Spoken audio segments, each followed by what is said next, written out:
You tell me. You tell me when we live. Let's turn it on now. Bam. Turn Yes, off my indeed. speakers because I don't need that. Wait, hold on. Do we have people in here already? Or am I looking at something else? I think I'm looking at something else. I know there's many people in here already. I think you might be looking at something else. I think I am. I think I'm looking at last week. Yeah. I was like, damn, how did so many people get in here? And we just started. Oh my God. All right, got it. Cool. Yeah, we in here. All right, we in there? Yes, sir. Man, we are back. Welcome to another episode of UnQuantized podcast. Yes, sir. Yes, indeed. I was about to say UnQuantized live. That's what we should have been. Yeah. Man, listen, you know it's been a crazy week of like product releases and getting stuff together. When I pulled up, I was like, I gotta get the sound effects together. Open up the Ableton because that's where all the sound effects are. And the last thing that I opened up was this podcast last week. Oh, snap. Yeah, that's when you know you've been on grind time. Dog, yeah, it's been no fun. It ain't no fun. Hold on, I gotta refresh my feed. But yeah, it ain't been cool. There we go. All right, yeah, we in here. So, man, how was your week, real quick? Man, it's been a little hectic. I feel like I've been recovering because everybody was sick last week except for me. So I was like holding down everything. So I didn't really do any work for myself. And then it's like now I'm like catching up on everything from that. So that's been a whole thing. So I just been kind of around, bro. I just been kind of trying to keep up with the Joneses. Man, listen. I feel you. You already know what I've been into because you and I were on dog, you and I was on the phone this morning. Troubleshooting. For hours, troubleshooting. I don't know who out here needs to hear this, but ClickFunnels, it's a necessary evil. Oh my God. Bro, once you get it, it's great. But it's so clunky, dog. Bro. Oh my God, it's so clunky. Nah, I felt bad for you, dog. Because I know that stress, man, because you've been working on something and you be like, all right, it's about to release today. Everything good. I've checked it. And then something random go wrong. Dog, it'd be like, everything works. You don't even want to touch it because you know how clunky it is. You're like, all right, I'm just going hands off. But I didn't put a period at the end of the sentence. You hit the period. And then next thing you know, nothing works. Like your whole funnel doesn't work. So I appreciate you for being a real G this morning, holding me down. Because, geez, bro. So with that being said, everything went good. The art of mastering the course and all that shit is out. Finally out, man. Congrats. It's doing great. I cussed within our first 2 minutes, so we're probably gonna get demonetized for this video. Just but that means we get to keep it real for the rest of the podcast. Yeah, fuck it then. Young Busy Works Beast is in here. What up? Young Busy, what up, bro? Young Wizzo is in here. What up? So wait, is my chat? Where's my? Well, I don't see any of these people. My chat is messed up or something. Dog, I see it. So we got to get used to migrating people over to the YouTube, and that's cool. So while we're in here, there's a small congregation of people in here. By small, I mean count on one hand right now. But that doesn't mean we're not going to talk like we're in front of a million people, right? Oh yeah. No, we're pulling up. So with that being said, can your boy go off on a little tangent real quick? Go ahead, young tangent. Tangent outlet, not tangent. Lesson. The Art of Mastering course came out today, and that's really cool. I'm happy. Me and Realistic came out with a course. That's awesome. But we're going to circle back around to that in a minute. What I really want to talk about here, there's two ways to go about this. All right, I kind of want to talk about selling shovels. You know my whole analogy. Breaking Bad? No. Oh, okay. Selling shovels. The analogy is, and I don't remember where I heard this, but I've adopted this for several years. And the analogy is, don't dig for gold, sell shovels. And I put a minor adaptation on that. Don't just dig for gold, sell shovels too. Because sometimes you're a miner at heart, right? You're going to dig for gold. But what that means is, or what the analogy means is, back during the gold rush, right? One of the wealthiest people in town or maybe even the wealthiest person in town wasn't necessarily the person that found the most gold, but it was the person that sold supplies and services to the miners. I got you. So basically, I got you. Sell the shovels instead of exactly. Gotcha. Because regardless of whether they win or lose, you're gonna win. Right. Because to follow their dreams, they need supplies from you. Right. Makes sense. I've always loved that analogy.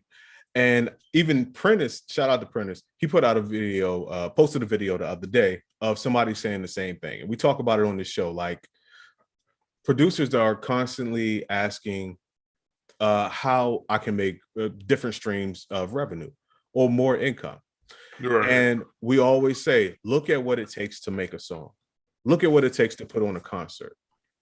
There are a ton of jobs and a ton of tasks attached to pull off either one of those things. And I truly believe, like, fame is born in the spotlight, but longevity and financial freedom are born in the shade. Oh, that's just how I feel. No, that's right. Saying all that to say, usually we look at like what we want to do. Of course, you want to be a well-known producer and everybody knows your name. Right. That's great. That's the spotlight, and that's the fame.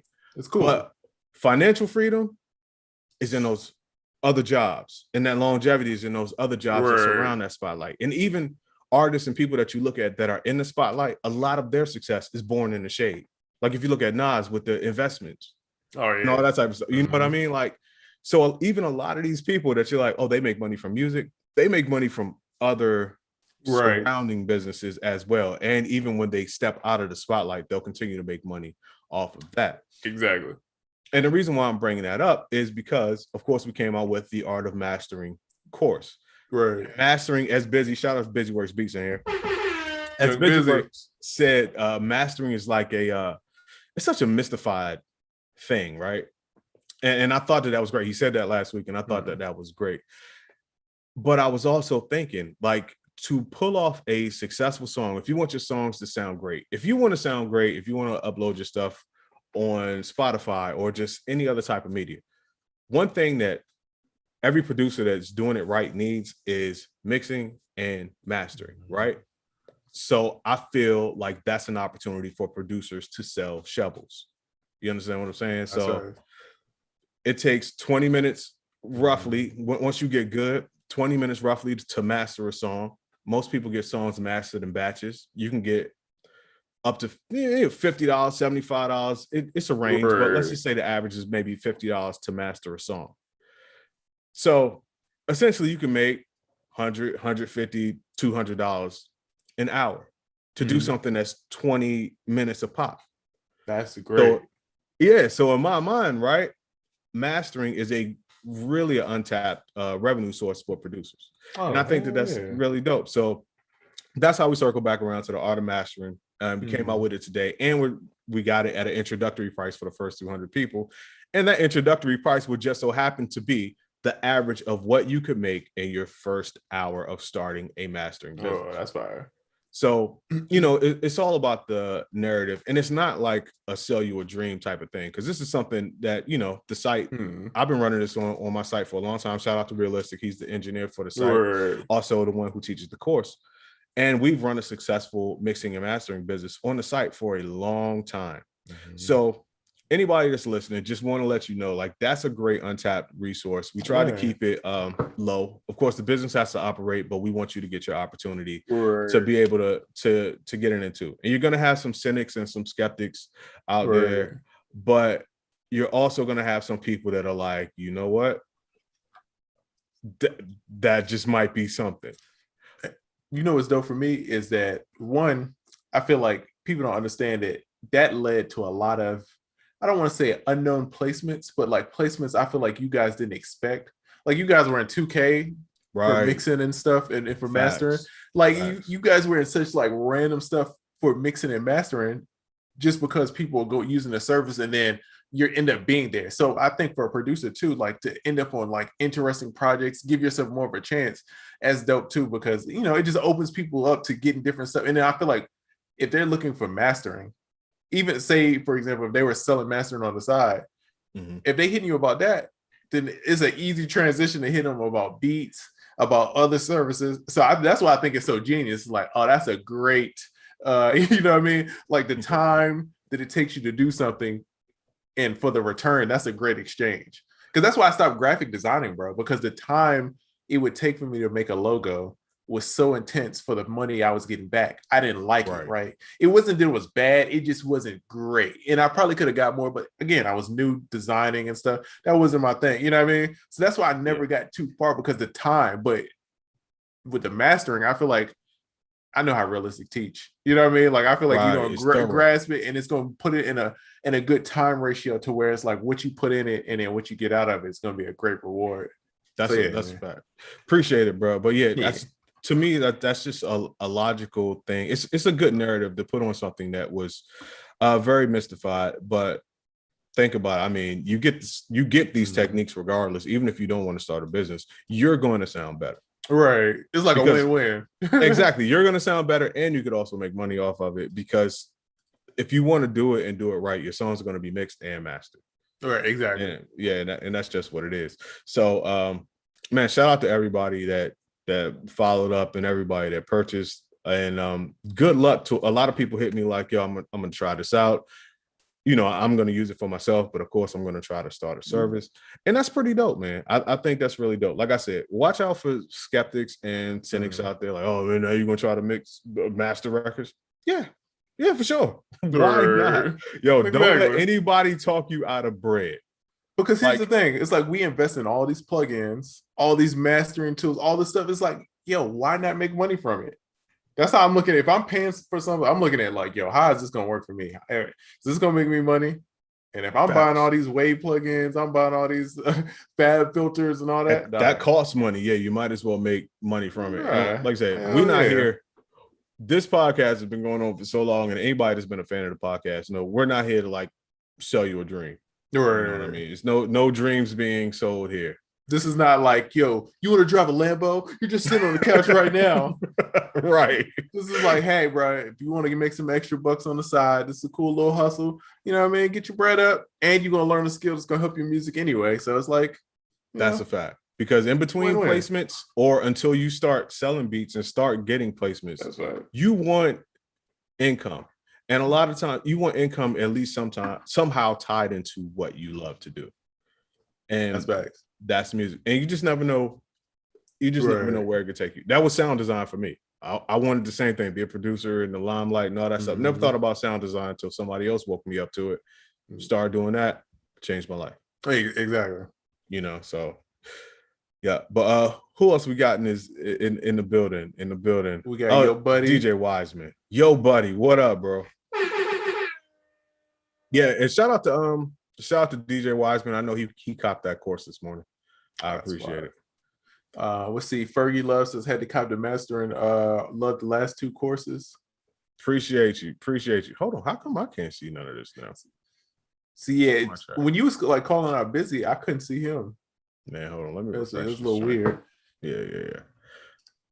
But anyway, and you know what's dope, bro, is we had to figure this out, but I think it's an easy play. So I have something coming out. Maybe I'm gonna give myself maybe like 2-3 weeks. Oh yeah. Maybe I just want to give myself a grace time to finish everything and make sure it's like fire. But it's gonna help with the process after. So if they decide to make that a service, then it'll help them. So I didn't like think about it until you was talking. I'm like, oh, this is perfect timing. Like, help them with the next step. So we got to figure out something. We could probably do something. We can, I like it. And it's crazy because it talks about some of the stuff that we talked about. So I feel like that would be a nice little razzle dazzle. You know what I mean? Man, I like it. By the way, I was in the wrong chat. I was in last week's chat. Oh, I was like, I'm not seeing some of these people. Yeah. That's a fact. But my bad. Shout out to Ferg Love. Shout out to Yo Buddy. Shout out to DJ Wiseman for sure. Yes, and bro, so it's a few things that I feel like we gotta touch on, because I'll be honest with you, I've been working super crazy on this release. I know you had a crazy week too. Yeah. I don't have many topics, so I'm going off the top. But one thing that we gotta talk about: the now infamous T-Pain rant. Oh, bro, I loved it. I love it. Tell me how you felt about it, because I thought I was the only one that super loved it. Because I feel like it's the same thing we be saying all the time. It's like, yo, like it's enough. Like I don't want to hear another 40 type beat. Don't give me that. I don't want to hear another 808 Mafia. Southside got Southside type beats covered, bro. Facts. Southside, no one's gonna be Southside better than Southside. You know what I mean? So please just let him do his thing. Let him have a range. Go figure out what you want to do. And I feel like that's kind of what T-Pain was going for. And I agree, man, because it's only room for so many people. It's only going to be so many people that gimmick is going to work for, and then it's going to get played out, and then it's going to go on to the next thing, and it's going to get played out, and it's going to go on, and it's just like you guys are hurting yourself in a way. So this is like the original, man. Go figure something out. I mean, it's harder work, and I get that's why people don't do it. It's a longer process, but I feel like that process kind of creates diamonds. You know what I'm saying? Like that's where you get it from. And it's also what keeps the culture fresh, and it keeps the culture going. Exactly. Or else everything would get stale. That's why in the beginning of this culture, it was almost a unwritten rule. Actually, it was a written rule, like be original, don't be like anybody else. It got relaxed over the years, and that's cool. But if you think back to all of the greats, the GOATs, 99.9% of them popped off and became a great or a GOAT or got recognized because they were different. They weren't like anyone else. Mm-hmm. So I understand the logic of, well, this worked for that person, and a shortcut for that, since I know people like it, would be for me to do the same thing. But at the same time, those are the same people that say, I want to be recognized as one of the greatest. I want to be recognized as a good. Like exactly. You can't have both. Damn near impossible to do both of those things. You can't copy everybody and then be known as an originator or a great. Like it just don't work like that. So I was happy to hear T-Pain's rant, and I 100% agree. It's like you said, there's only so much room for one type of thing, and then you got to move on to something else. You got to be something else. Make something different. Put a twist on something. Just do something. And I don't know, man. It's just like I feel like people just gotta understand that that's what the key to greatness is. And it's like you have to go through that whole path, right? Like even with the baby, I know T-Pain brought up, it's like it's little baby, it's the baby. You think about the baby, he was baby Jesus before. He would walk around in a diaper. He went through all these things to figure out who his character was, right? And then once he kind of figured it out, like, oh, I'm gonna drop this name, I'm gonna change this, I'm gonna be this person, this is how my style is gonna be, this is what I'm going for. Then it took off and it worked for him. He went crazy, you know what I'm saying? But he had to put that work into. It's almost like in sales you have to create your sales avatar, and it's like pick your perfect customer. It's like you have to almost avatar yourself. Does that make sense? That's a fact. And you also have to fill certain voids. That's exactly. There are voids out there that people overlook, the voids that aren't being filled just because something is working for somebody else. Bro, I have a home. I kid you not.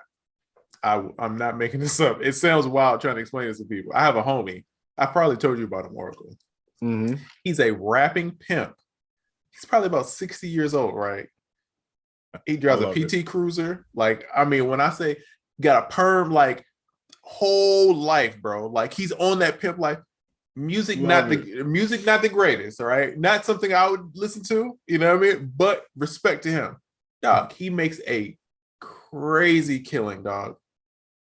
But it's him. It's what it is like he's not trying to be anybody else. He's trying to be himself, and he's gonna rap, and he's gonna do his thing, and he sells records, bro. And it's like you might think it's weird, I think it's weird, and I tell him all the time, I think it's weird. You know what I mean? But bro, it works. It's not for me. You know what I mean? It works though. People find him interesting. People find it funny. You know what I mean? And he sells records. He gets streams. He does plays. It's like he can sustain it, bro. Exactly. Because it's him. The worst, one of the worst things that you could do is copy somebody that's not really your bag and win with it. Because now you're stuck doing that for the rest of your life. Exactly. So you better off just chiseling down whatever it is that you really do to make it its best, and hopefully you get stuck doing that, because the easiest person to be in the world is yourself. And I think where people mess up is they don't understand the difference between taking stuff from people and copying. Because when I see the baby, to me, I see Busta Rhymes and Ludacris. Yes. To me, that's what 100%. it reminds me of very much of. Like, you could tell these people were influences. Down and to Missy, the videos. Yeah, Missy, all of these people, you could see the influence, right? So you could tell he's taking certain stuff, right? But it's not a blatant rip, right? Right. I think where people mess up with copying, and I feel like I'm not going for, I feel like I'm great.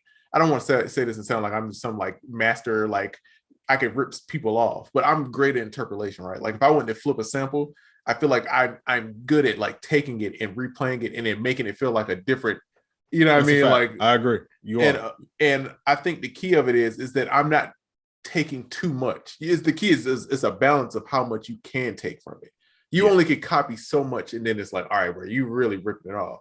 But if you copy like the feel, like Blurred Lines, like that's why it was such a big case, because I feel like it was a copy of the Marvin Gaye thing, but he flipped it so well, bro. Yeah, it was just a few percentages over too much. Yeah, it's like legally speaking, he flipped the vibe of it. It's like he took the vibe and replayed it so well that it felt like the real record. That's and to me, that's crazy. That's like incredible that you could even do that. But like, yeah, man, I just feel like it's a balance to it, and I think it's got to be talked about more. Of like, yo, copy people. We're not saying don't be influenced and inspired by people, because I do it all the time. I screenshot, my phone is full of screenshots of like, I see an ad that's great. I see a idea that's great. Bro, I'm always looking at other people's ideas and like, oh, that's a good idea. I can flip. But my first thought is, how do I make this better? What is my version of this? You know what I'm saying? We'll be talking and we're like, oh, yo, let me write this. Let me write that down. Yeah, exactly. Oh, let me write that down. And then just go somewhere else with it. Exactly. But it's like, what the point is that I think people miss is like, how do you put your spin on it? And that's the key point. And I think if producers focus more on that and became more original and just, experimented, don't be so like, I think what it is people are dependent on like sales and like, numbers. And numbers. It's like, yo, if you're dependent on the stream, you're going to do stuff you're going to be a slave to the stream in a way. You know what I'm saying? That's a fact. But I mean, tracing is easier than going to art school. That's fact. That is big at the end of the day. And that's really what it is. And my thing is, this culture is built on braggadocio, confident type of talk. Whether you rap or if you're part of this culture, you have that in your spirit to be competitive, to be confident and all that stuff. But my thing is, you can't be super confident in yourself when you're scared to be yourself. And I kind of want to know why so many people are scared to be themselves. Like, just like you could think you could win copying other people to their fullest, why don't you have the same confidence in yourself to be yourself and win in that fashion? And that's really what I think needs to be normalized. What needs to be normalized is like, yo, I'm dope. I'm dope enough to be mentioned with this person, that person, and this person without sounding like those people. You know what I mean? So I just think I'm happy T-Pain did that rant. I'm just happy. Like, I want that shit to be normalized, because you should be original. Like you said, you could what is it? Still like an artist. You can definitely still like an artist. I mean, that's how things. Great book too. One of my favorite books. Facts. But that's how things evolve over time. Like, people just borrow ideas, but then you just have an original concept, or you better something instead of just copying something. So all of my super confident producers, artists, and all that stuff out there, be confident enough to be yourself 100% and win with that. That's all I'm asking. Bro, I feel like that whole, like, the type beat thing, where it's like, people talk about, it's like, oh, you're just making the artist, the same beat over and over that someone else made, that whole thing, that whole stigma. It's kind of like the chicken and the egg. I don't know who's to blame. Is it the producer or the rapper more? You know what I'm saying? Because the cycle never ends, because rappers are who buy it, and that's what dictates what the producers do. So if the rappers wasn't buying it, the producers wouldn't do it. You know what I'm saying? But if the producers wouldn't do it, the rappers wouldn't have nothing to buy. So it's like, good point. Well, yeah, because both parties in that situation are just looking at what worked for somebody else, I believe. Because if I'm an artist, I would want to look for a producer that doesn't sound like anybody else. But that's going to be a harder road for me and that producer. That's what I think. It's just all of this is the harder road. It's like you have to decide to go with the longer road to develop it. But how can you admire certain people and want to be like certain people when that's the road that they took? If you really want to be like them, you will put in the work like them. Damn, that's a bar. Yeah, that's a bar. Dog, you cannot. That's a clip right there. Facts. Damn. But you can't shortcut your way to greatness. No, you just can't. You cannot be a GOAT by just tracing somebody. I wholeheartedly don't believe that shit. But I mean, people keep trying it. But I think, speaking of GOATs, we're talking about T-Pain, who's arguably, I don't even want to hear anything about it. Yeah. Super no GOAT. No question. More people like that talking about this, I think, would help normalize people being original. Because it's so easy to copy people. Listen, we're in the we're in several different games. We're also in the sample pack game. And you know, like in this game, it's going to be like the baby type loops. So it's like it's people in our little space. That's a whole marketing aspect of only making those kind of kits. Exactly. And I understand, because if producers want to sound like and trace what's working, you just present it as, hey, here's the thing. But which is and you know, it's crazy you brought that up, because I thought about that the other day with thinking about like marketing angles, how to like talk to customers and stuff like that. But it's like, I don't want to be that guy. You know what I'm saying? Like that, and it's not, again, nothing wrong with it. But for me, I want, that's not what I want. And so that's why it's like I never mentioned other artists in the sample packs. It's just like, yo, here's what it is. I play it. Do you like it or not? You go make what you want to make out of it. Because I don't want to dictate. Because sometimes I feel like when, I don't know if it's on purpose, and I think it's just how the mind works. When you hear how somebody mentions something, it's like subconsciously you're in it. So I think if I hear a loop and I'm thinking this is for Travis Scott, that's how I'm going to make the beat, rather than hearing it with like a pure, like no kind of, you know what I mean? Like nudge in any direction. Then I might have made it an R&B beat. I might have went a completely different way. It's just dope material to use. Yeah. However you see fit. I'm not gonna nudge you to sound like this person or make it like this. Or you can be just like this person because I put their name on these loops. Like, it's so weird, bro. I get it, and it's wild because I get it. It's like a part of me, I understand why this is right.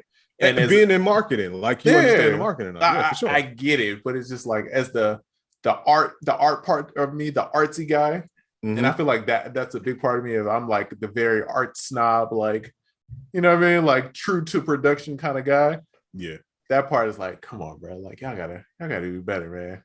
Well, sometimes you're torn between making money and making a difference.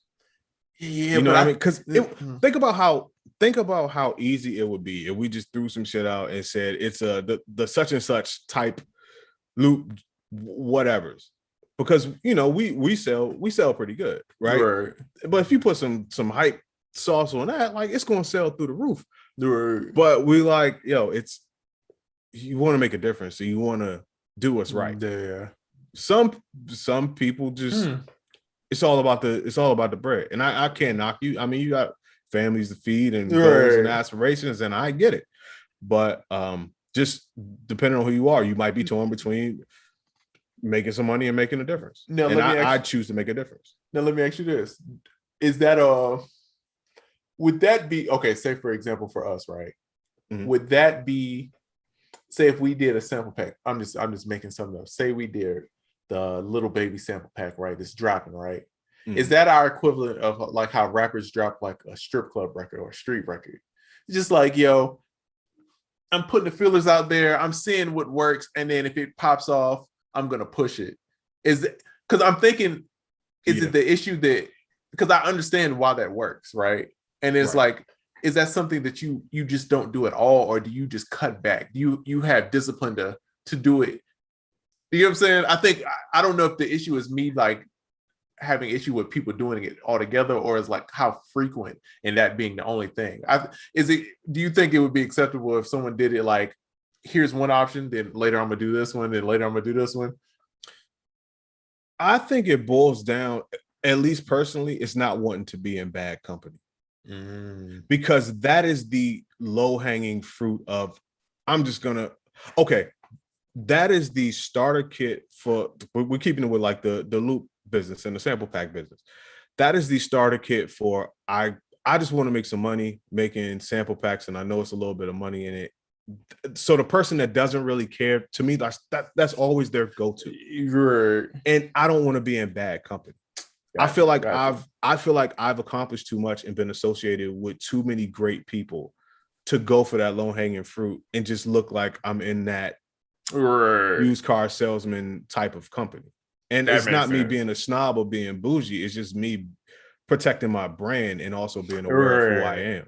So you're thinking, okay, got you. Kind of like how I value, like how with the Michael Kors with the pricing, it's like you have to be careful. You've been shitting on Michael Kors, because that, bro, it blew my. Because when I remember growing up, Michael Kors was so expensive, and then it's like now people laugh at Michael Kors. It's like, bro, you got that? That's like trash, dog. You know what I mean? But it's the pricing, dog. You know what I mean? So no, that's it.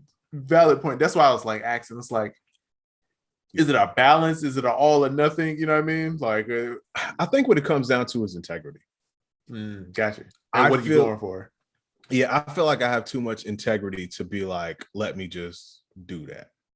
That makes sense. Like you said, I know why it works. And I'm not gonna knock anybody's hustle if they do that. I'm not gonna be like, yo, you need to cut it out. Like, I don't know your goals and your aspirations. You just be trying to make a quick couple stacks real quick. Whatever. But for a brand and for longevity, and we've done things with and for a certain caliber of people, I just think that's just not good water to swim in, bro. Yeah, so many sharks in that water. You know what I'm saying? Right. And it's so crazy because even with the sound like design game, it's like I feel like it's the boutique guys. This kind of like I say like me, you, Illmind, Decap, yeah. Like it's like us, the boutique guys. Then it's like it's those sites where it's just like everything is like a type. It's like Afrobeat type, Jamaican new soul type, and it's like some of these packs I would never think to make, bro. And it's not that, and I guess it is for me. It's like integrity versus trend. Marketing. Yeah. And I'm not mad at them. I get it. I completely get it. Why you're doing it, but I think our core reasons why we're doing it are different. There's room for everyone. Yeah, exactly. We just motivated by different things. Exactly. Yeah. No, that's real. So shout out to T-Pain, man. I thought it was dope, man. Facts. And it's crazy of hearing it from him, one of the people who probably was the most innovative. That's true. In our lifetime. Yeah. Very true. Yeah. And one of the most copied people that we've ever seen and ever will see. Him and if you think about it, facts in there. If you think about it, who was copied, imitated, and who blazed the trail and opened the door for more people than T-Pain? Dog. Like only and Migos is the only one close, and I still think T-Pain got it by a while of influence. Exactly, bro. Yeah. Exactly. That's crazy. Yeah. What is chat talking about? Let's see. Make a difference, last forever. Jacking beats and ideas will not last. That's facts. It's a short lip. Yeah. I think it's kind of like how like with clothing. It's like if you do the clothing where you just spoofing brands, it's like cool, you'll get a couple sales, but it's like a pop-up. It's quick, you know what I mean? But if you take the time, develop your brand, get a great logo, get a great phrase that people, resonate with, then that's the ones that sell and they last forever. Like Bait and Ape, you know what I mean? Like, you know what I mean? Like Bait been out since what, 04, something like that? Facts. I'm about to order some Bapes. Next, I'm about to order some of these Bape shoes, dog. Yeah, it is, dog. Speaking of the Bapes, all sales from the producerkit.com will go to Triza's Bape Fund. Let's see. Let's see. T-Pain influenced a lot of whackness. I mean, you can say that about everybody. Yeah, that's a fact. Yeah. What now? You could do something, and the people that choose to copy you and have way less integrity than you, yeah, that ain't your fault. That's not really on you. That's not on you at all. Yeah. Because T-Pain was great. When he started it, he made great hit records. The man was an awesome writer, an awesome producer. Now, if somebody else was just able to buy auto-tune and come behind him and be less great and not give a damn, that has nothing to do with T-Pain. That's like saying Michael Jackson's responsible for all them like people who look terrible with the makeup on That's Hollywood a fact. Boulevard. Like, nah, not at all. Looking like stressed out Michael. I'm like, bro, you don't take your ass away from Spider-Man over here and do the moonwalk over there, dog, while I'm trying to cross the street. Move the hell out my way. Facts. Somebody said that's why Timbo and Missy work so well. That is a fact, bro. That's facts. That is two people who are super original, super extreme, bruh. And when you are that original, that confident in yourself, that creative, and have that much integrity, because whatever was going on at the time, Tim and Missy could have easily been like, yo, let's sound like this person, or let's sound like that person. No traces of that from either one of them. And that is why they will be mentioned in history forever. Bro, I'm telling you, I always bring it up, but for me, it was one of those like eye-opening moments when Tim was in the club, dog. I was in LA BT Hip Hop Awards weekend, dog. I remember that day. I left Sean Kingston house with Keith, dog. We went to the club, dog. Timbaland's in front of me, right? We about to get in the club. Timbaland's in front of me, and he's in the club, dog. We walk in there with headphones because he doesn't want to hear the music, so he doesn't become influenced. I was like, yo, this is the most gangster shit I've ever seen, bro. I never even thought about that at that time. Like, he's like, I don't even want to be influenced by you. And the whole time he's in the section, bro, it was like, I swear, what they were playing in the club was a nice 140 BPM, nice 70 BPM. His Timbaland totally different. Timbaland on a nice 85. He off somewhere else, dog. He off. Making funny faces with a different bop. And just vibing, dog. And just in the club having a good time, not paying attention to nobody, off, headphones on, vibe. And I was like, I want to be that guy, bro. That's me. Dog, my zone is so much better than what is going on right now. Bro, that's when you made it. Yeah. That's when you feel sorry for everybody else in the club.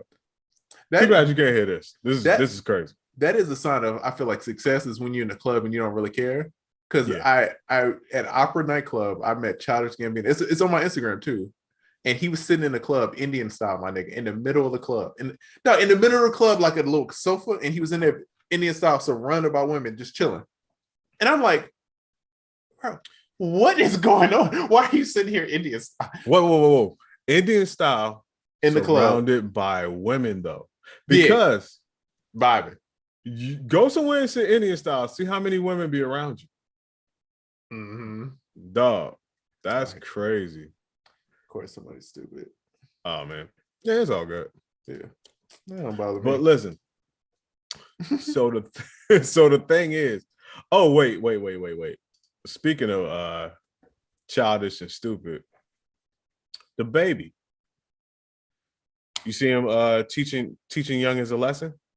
Oh, with the Water Boys? Yeah, bro. Bro, first of all, if y'all never been to Atlanta, the Water Boys are aggressive out here, bro. Yeah. Wait, those are the candy boys. Oh, same brand. Yeah, same deal. Same family. But same deal, different basketball team. Bro, you can't open your window because they're gonna climb in your car. They're gonna be it's gonna be a whole thing, bro. Dog. Yeah. But listen, so in case y'all didn't see it, I guess the recap, 2 kids came up to the baby tour bus. He opened the door. He asked him how much for the candy. And the first little dude said, he asked how much for the box. And the little dude said $200.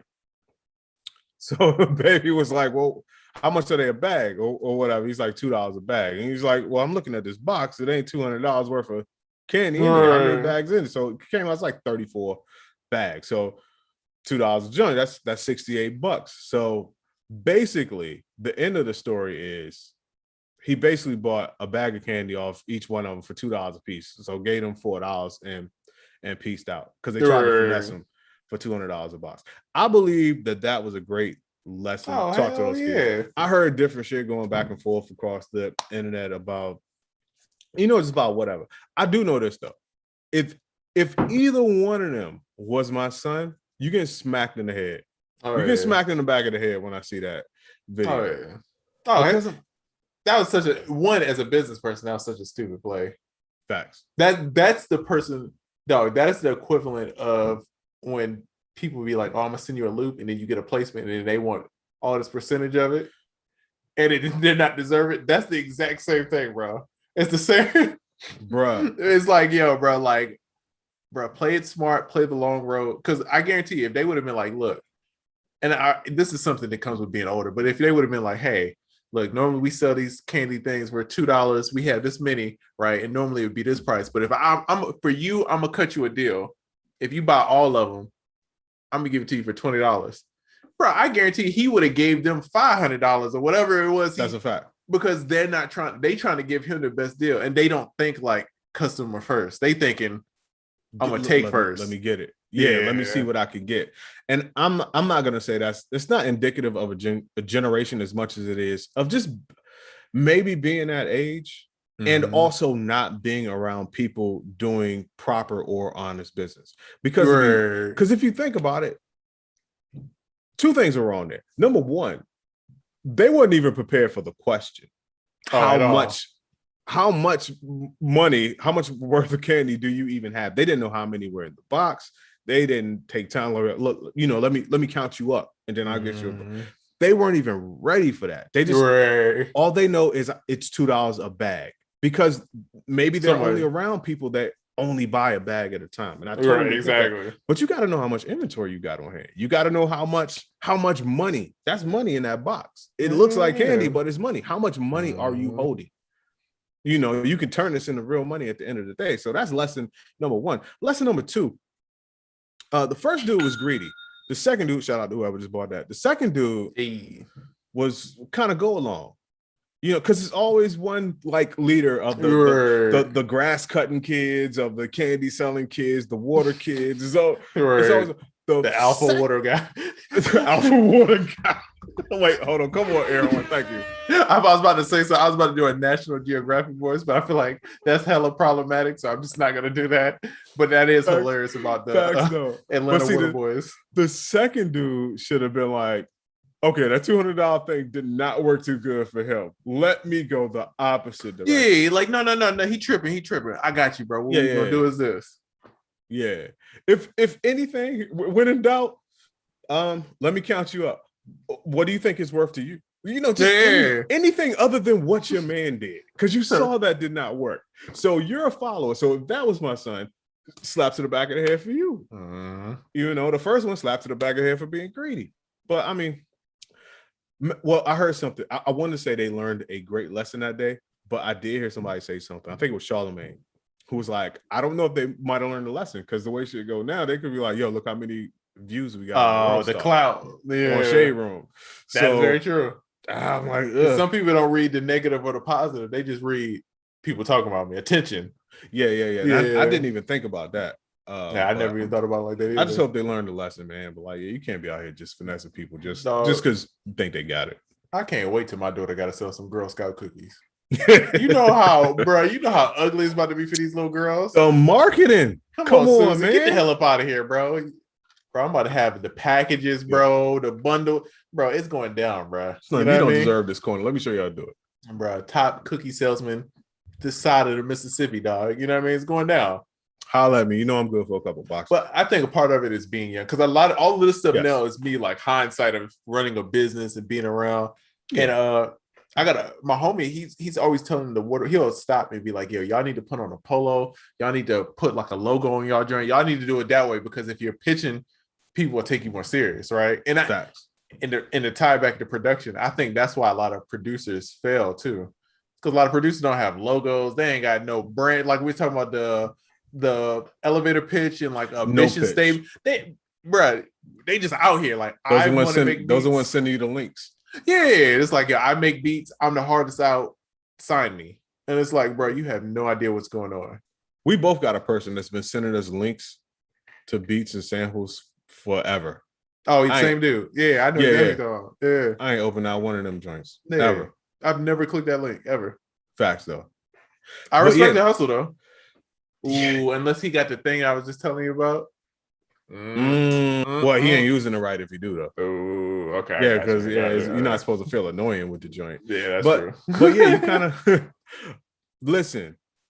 If you want to conduct business, you should have a business and you should run that business like a business. Just everything is business. You can't say I'm a businessman, but you just out there like, yo, buy this, buy that. You don't really have a business. You have a desire to get money. That's right. But you don't have a work ethic, so therefore you don't have a business. DJ 912 says Triza gonna put beat packs in there for the fathers. Bro, you already know. Man. Look, you're gonna get this s'more cookie, right? What? And for every 2 boxes you get, I'm gonna preview my new single. It's gonna be offers in there, dog. Like Dollar Shave Club subscriptions for 50 cents a month. I'll get you half off Dollar Shave Club. Like that's a deal. Damn. That's a deal. Like, that's a savings of X amount a year. That's half of what I'm charging you for these cookies. That's $4 a year. It's gonna be something mad small. Something crazy. But the math gonna make sense though. Right. The math gonna make sense. Let's see. Okay. Be Will Music Production Studio says I started a new channel after failing my old channel. Failing, sorry. My old channel for 3 years now. Do you think I made a good move? What do you think, Oracle? Because I have a response, but I want to hear what you. Well, starting a new channel, it depends on. Okay, it depends on what your subscriber count and your traffic was, because you could have easily rebranded, but if it wasn't that great and there was a whole bunch of things that needed to be changed and there wasn't a whole bunch of awareness to it, then starting from scratch could have been a cool move. Right. But what you think? I think, okay, and this is me. I'm very, when it comes to content, I'm very like self-aware, right? I know I need to do better, and I know I can do better, and I'm not. You know what I mean? But it's like, I feel like everybody has that one thing. And I feel like when I read this question, he says, I had a channel for 3 years and he failed, and then I made a new one. I guess my thing is, it's a good idea if you figured out why you failed. Different. Yeah, what's different. But if you're going to do the same thing, then it's kind of like, it's like a new thing of, I'm going to, and that's kind of how I am. It's like, I started a new channel, but I still ain't doing the same the shit that I need to do. And I just assumed that he had learned that. That's why I use the term rebranded. Like if you want to rebrand, but yeah, you're right. You're 100% right, bro. Bro, the older I get and the more experience I get in business, the more time I sit back and I plan and I look at what's right and what's wrong. Bro, I probably spent 3 days making an outline for something. I ain't never spent that much time making an outline for something in my life, dog.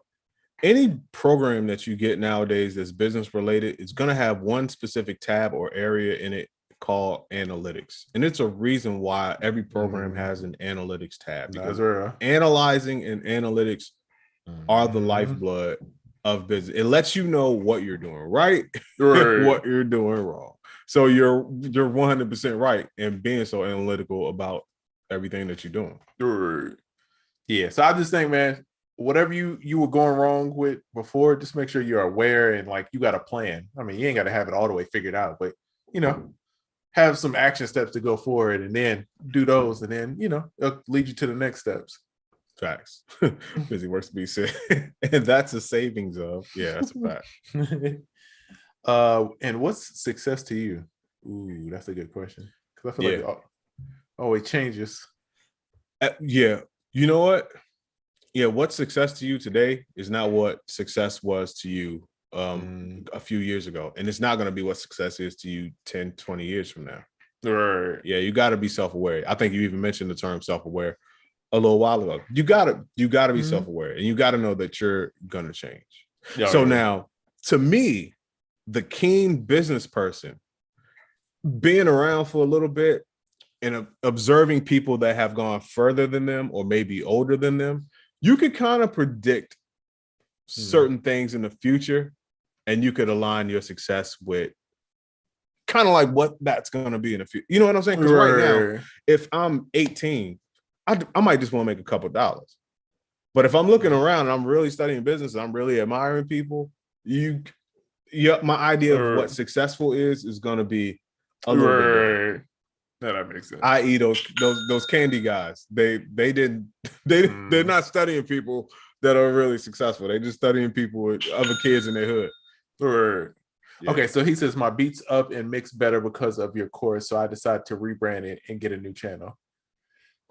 Okay, that's good, and I appreciate the support. That is making the product better. Yeah, but the brand is still. Now, if you had a problem getting reach or traffic, that's another thing. So yeah, let me know. Did you have a problem with reach or traffic, or was it strictly just the quality of the product?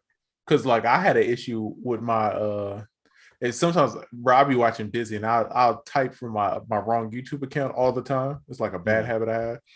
And the reason why I never used that account is because I had 2 strikes from DJing on YouTube. And so I had to start a new channel because I didn't want to start with 2 strikes and you only can get 3. You know what I'm saying? So in cases like that, I get why you would switch over and that makes sense. Yeah. But product wise, I feel like you could have just switched it. But I mean, hey, bro, sometimes a fresh start is cool too. You know what I mean? Sometimes, you know what I mean? That rebrand, but and not saying that I hope I'm coming off clear. Like I'm not saying it to like bash you. I'm saying it to like, just take what you did and like analyze it, like get better from it. And what would you do better about it and figure out how to actually make that happen and then go from there.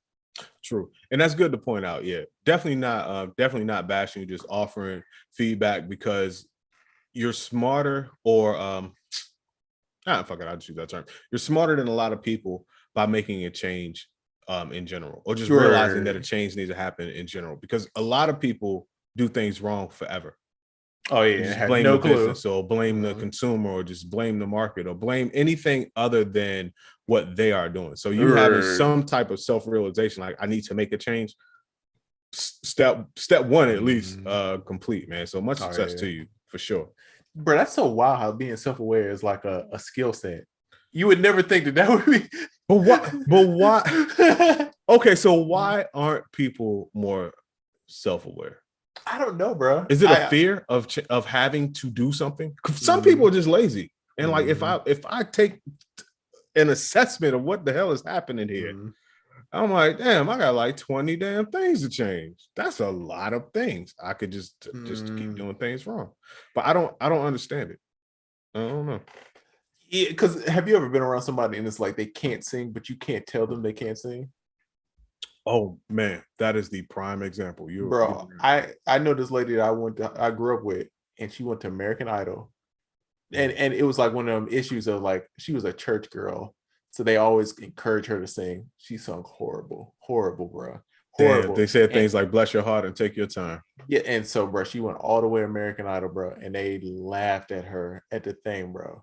And it's just like I felt bad for her, but at a certain point, it's like, my G, at some point, you got to be self-aware that when you hear this person over here singing, when you hear this person over here singing, it sounds like this. And then when I'm singing, it sounds like this over here. And you got to be aware at some point that it's a difference. And that's why with content, I know that I talk about it so openly because I know how to fix it. And I know what will get me to that point. I just haven't figured out how to bridge it for myself, for my lifestyle, how to bridge it. And once I do, I feel like I'll be great at it. But until then, I'm gonna be upfront and be honest of, I'm messing up with it. Like I haven't got it, but I'm cool with that. You know what I'm saying? And it's like, I feel like because of that, I'm gonna be good at it when it's time for me to be good at it, because I'm already looking at it like, how do I get better at it? That's a fact. And self-realization is liberating. It's very liberating. It's like being honest about stuff. Like, if you just tell the truth, it's very liberating. And yeah, like with knowing what you don't really know how to do well, that's a big step, because a lot of people that I think don't have self-awareness is because they think their current level is good. Like they think that is the good, and it borders on delusion. Like you said, if you can't sing and you've heard a person that could really sing, Patti LaBelle or Whitney Houston or whoever, there's a huge gap in between that. So for you to not realize it, that's a lot of delusion. And I'm scared of that. The opposite of that is just like constantly beating up yourself and self-deprecation and all of that, which is not healthy either. But I'm not gonna lie to you. If I had to be one extreme or the other, I'm gonna go to self definitely I'm not good enough route, because I'll be on a constant getting better track of improvement versus like, hey y'all, I can headline Madison Square. Mm. And then and then he throwing tomatoes at you. whole tomato pizzas. Was it you who was saying the Al Bundy reference of like there? Mm-hmm. That's what we think of. 4 touchdowns in one game, baby. Yes, sir. Yes, sir. Okay, he said he got 2, buddy. So that's a good tool. Oh yeah. Yeah, I think it'd be good, bro. I think when I think of rebrand, I think of like logo, color, marketing, like message. That's what I think of rebrand. You know what I mean? Yeah. Switching I mean, you are kind of rebranded because you changed your product. So I True. guess that is, Also your method of traffic.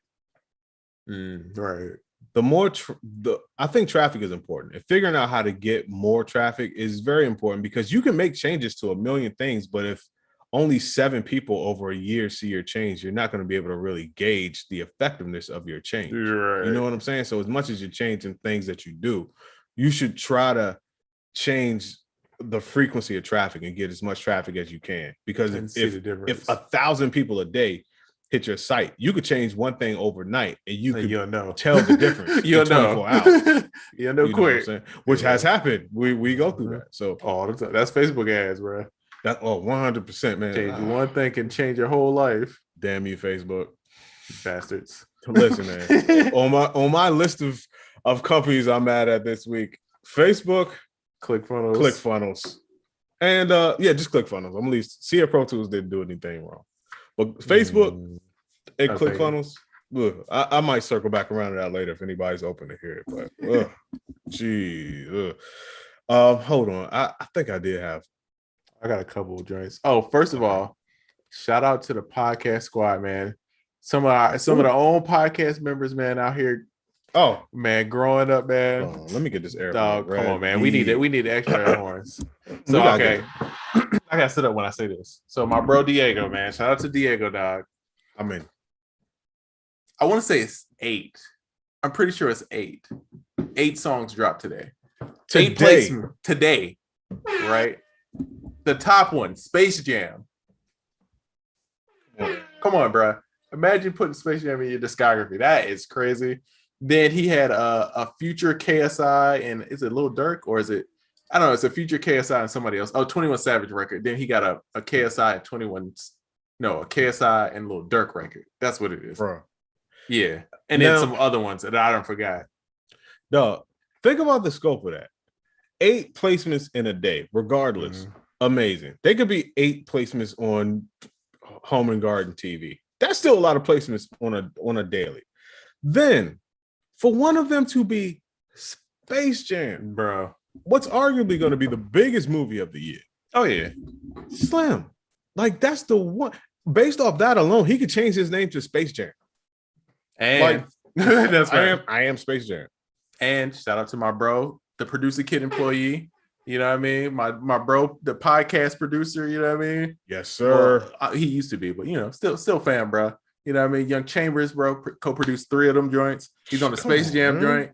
He's on the 21 Savage and Future joint, and he's on the Lil Durk joint. So it's dope, man. Like people from the podcast going off and just like catching these placements, and like, the Chambers one is special to me because just because he's part of the squad, and like facts though.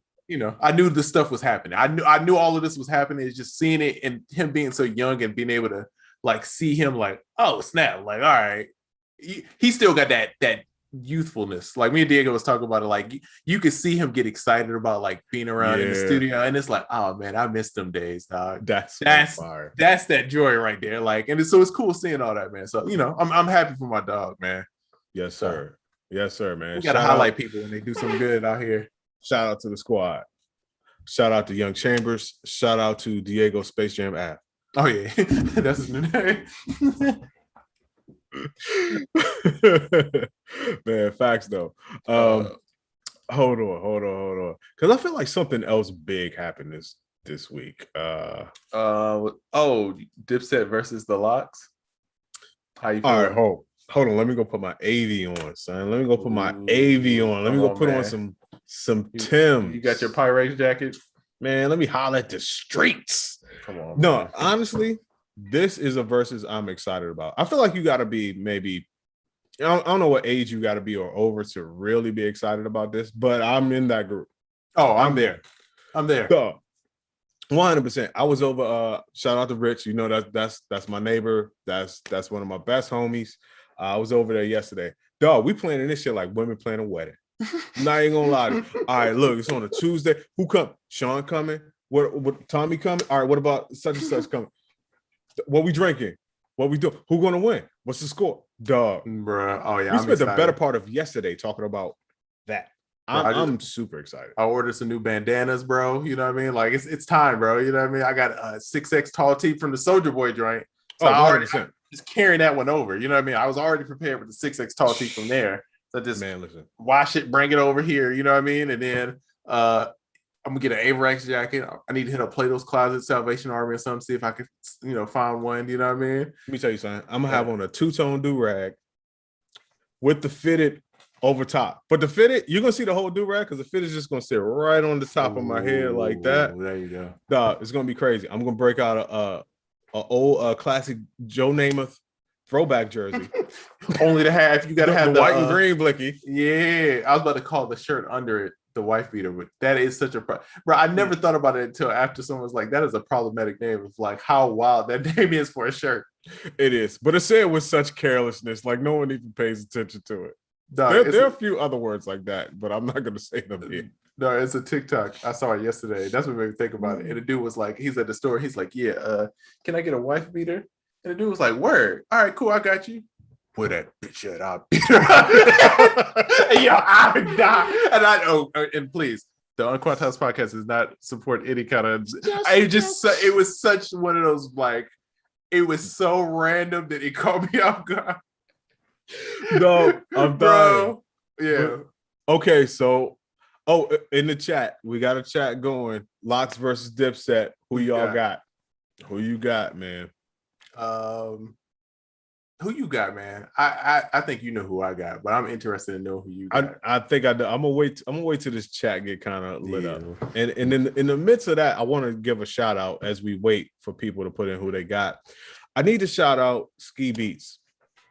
The legend Ski Beats. If you don't know who he is, I mean, come on, Jay-Z, Reasonable Doubt, Can't Blow, a million other things. Look, right. Ski Beats is just a legend. But anyway, he had the Smack Pack beat battle last Saturday. He invited me to judge. It was me, Jay Black, B-Boy Tech, and Bink. Of course, shout out to Bink, another legend. And shout out to Jay Black and shout out to B-Boy Tech as well. But I was just happy and grateful to be able to host it. The battle was crazy. Oh yeah, how the setup was fire. Yo, it was. Yeah, that was fire. No, it was super crazy, man. So just shout out to Ski Beats and shout out to the winner. I forgot the winner's name, but shout out to him. I think he won like a MPC Live 2 and a whole bunch of other joints. Yeah. The bag was real. So shout out to that, and also shout out since we on the ski trip. Shout out to my brother EA Ski. All the skis, right? He made a pivot for me this week and changed up a few things just to make sure that I got situated with something. So that's fire. Yeah, man. So shout out to my brother, man. Great dude. So shout out to both the skis. Oh, and shout out to Young Thug and Gunna for making a ski record because Gunna slid on the second verse.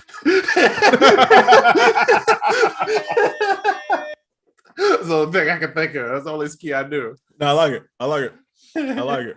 All right, what we got going on in this chat, bro? I think it's pretty even, man. I see a lot. I feel like it's 50-50 between Dipset and the Locks. All right. I'm Dipset, man, all day, bro. Dog. Okay. So you see how I just did that on command from the stomach. You know what I mean? You heard the that was definitely from the diaphragm. You know what I mean? How you do it?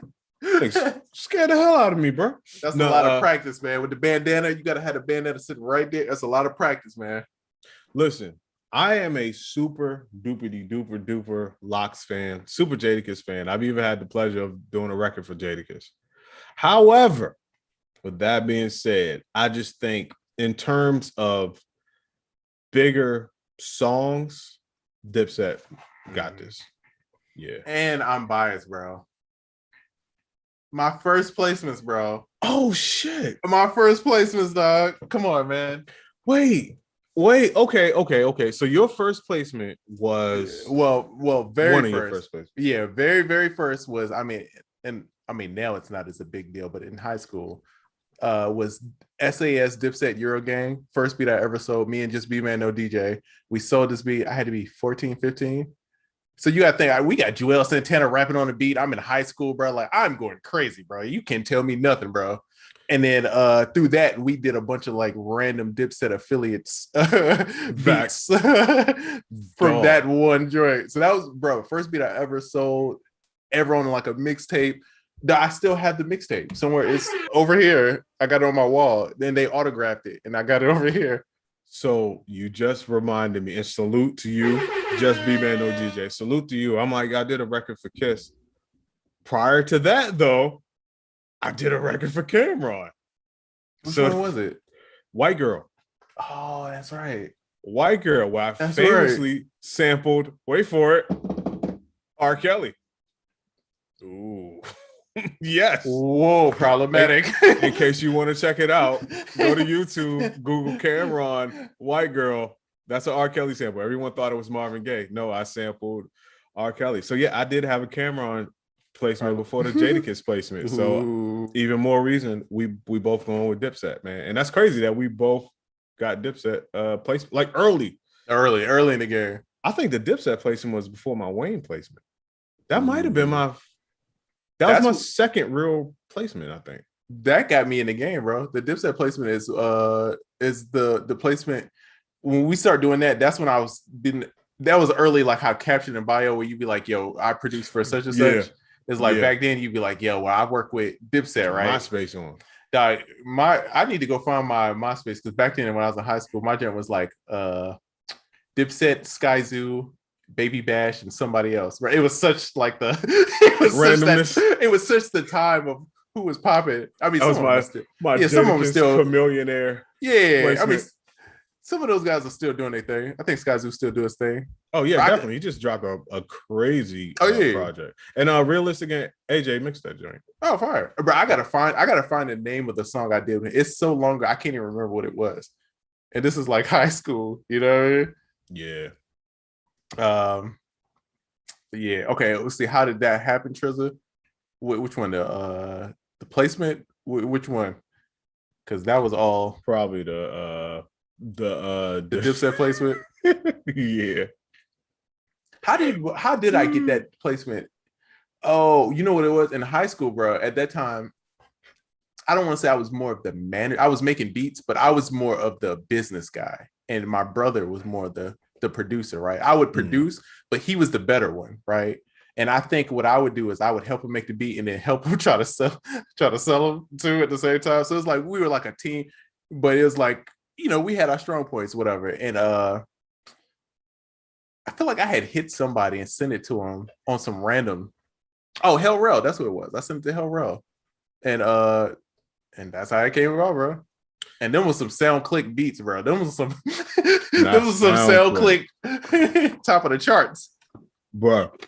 Let me tell you, the Cam placement, I think that was the first time I got my name like on something other than the Rough Rider stuff. But at that time, I was doing a bunch of ghost production for one of the hitmen that shall remain nameless from Bad Boy. And that's how I got my Cam placement. Oh, that's crazy.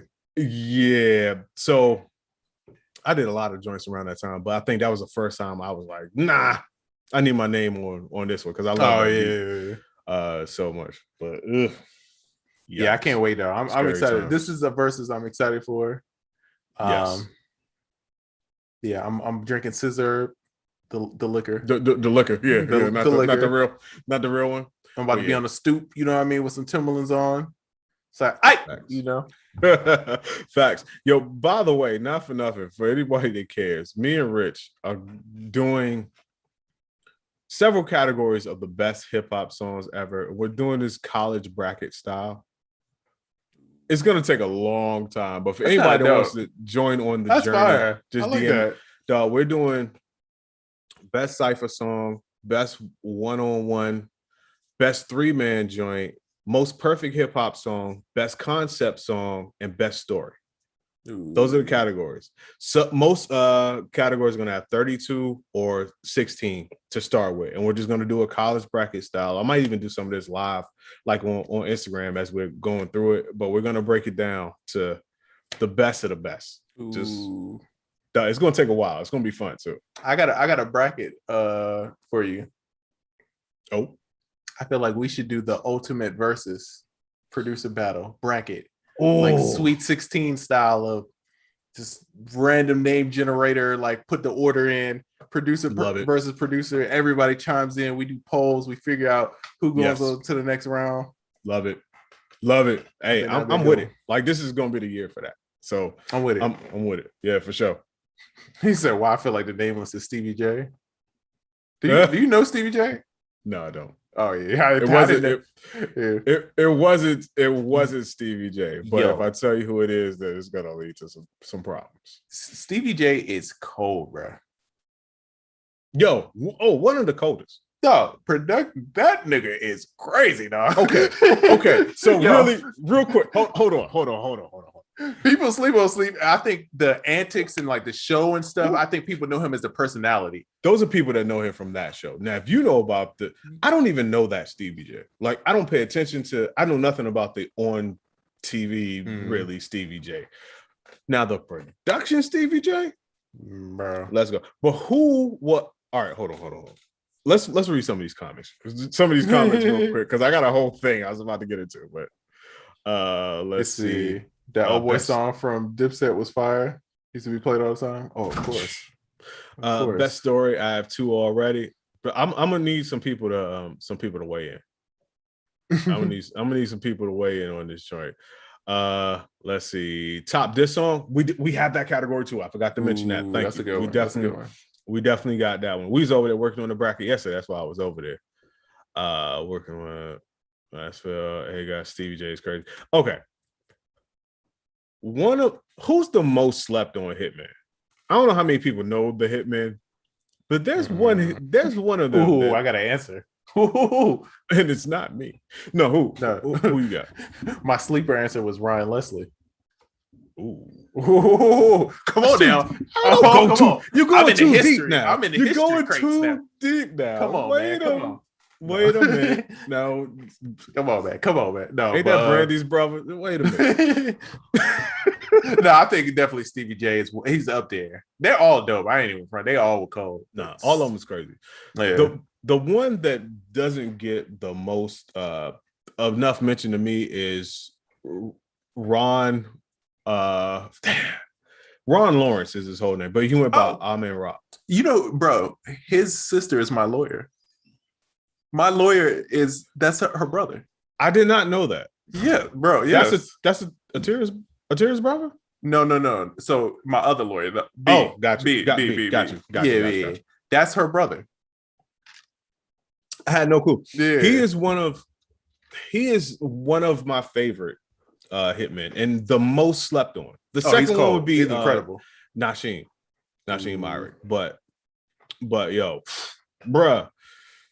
Just check the discography, bro. BJ Fogden says Mario Winans.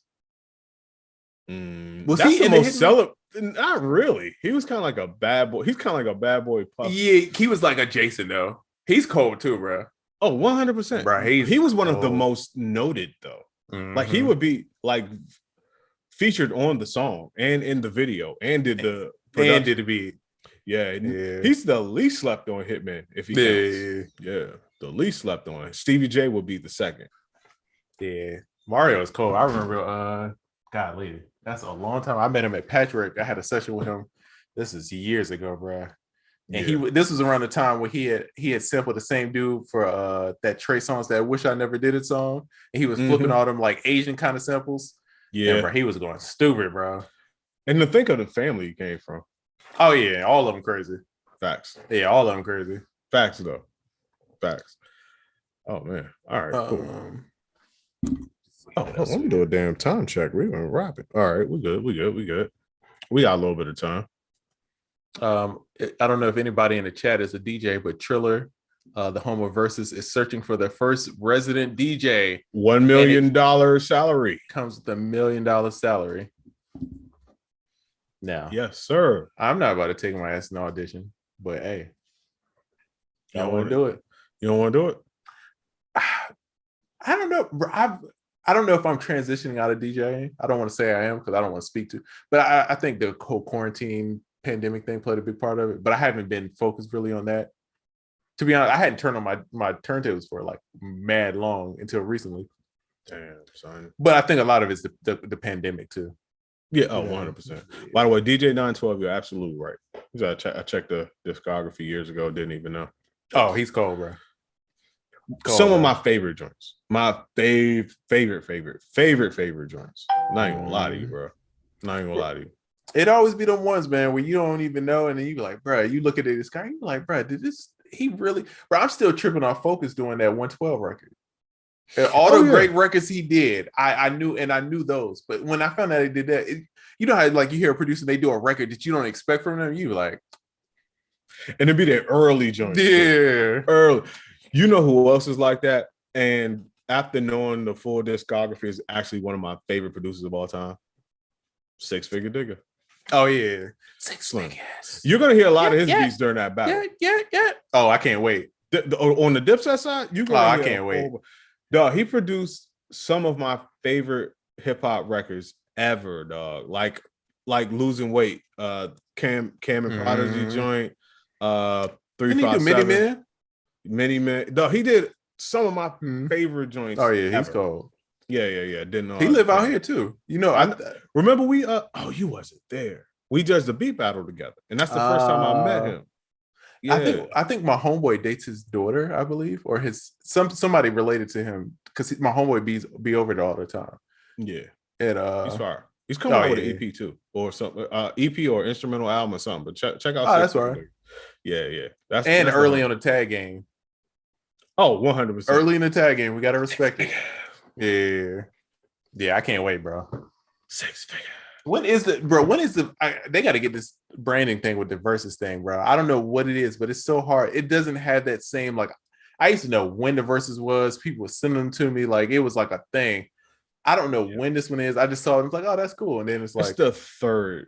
Okay. I think it's it's a Tuesday night. Whenever it is, the Tuesday night. Yeah, it's mostly like a IG thing, like, you know, you get it on IG, but for the most, it's really word of mouth. I agree. They could get the awareness down just a little bit more. What I did find out though, Rich told me, is that they're on Fight TV now. Oh, instead of having to go to the Triller app, because I think with the Triller app you had to do some phone mirroring shit and all that. It was real crazy. But I think with Fight TV, it's just like straight up. Yo, I saw a versus today.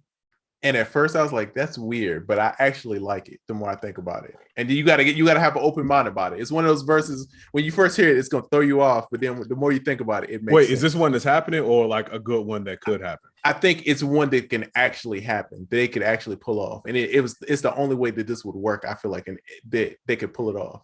Right. Sure. Drake and Lil Wayne.